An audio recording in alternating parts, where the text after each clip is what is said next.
কয়েকদিন পরে কিন্তু শুরু হতে চলেছে চ্যাম্পিয়ন্স ট্রফি, যাকে বলা হয় দ্বিতীয় ছোট বিশ্বকাপ। এবং এই চ্যাম্পিয়ন্স ট্রফি আমরা জানি এবছর পাকিস্তান এবং ভারতবর্ষের মধ্যে যে গন্ডগোলগুলো চলছে সেই জন্য দুই দেশের মধ্যে থেকে ভারতবর্ষ কখনোই রাজি হয়নি যে পাকিস্তানে গিয়ে খেলবে। তো মীমাংসার জন্য মাঠে নেমে এই পুরো জিনিসটাকে সলভ করা হয় যে ভারত তার ম্যাচগুলো খেলবে দুবাইতে এবং পাকিস্তান তার ম্যাচগুলো পাকিস্তানেই খেলবে।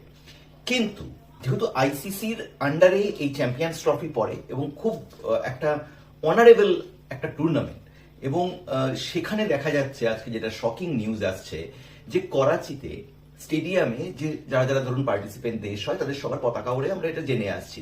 সেখানে কিন্তু ভারতের পতাকা মিসিং। কিন্তু যখন ভারতবর্ষতে পাকিস্তান খেলতে এলো এবং পুরো খেলার সময় সেখানে কিন্তু পাকিস্তান পার্টিসিপেট করতে এসেছে বলে সেখানে কিন্তু পাকিস্তানের ঝান্ডা কিন্তু ছিল।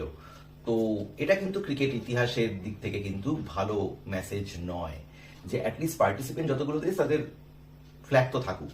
আপনারা কি মনে করছেন কমেন্ট বক্সে জানাতে ভুলবেন না।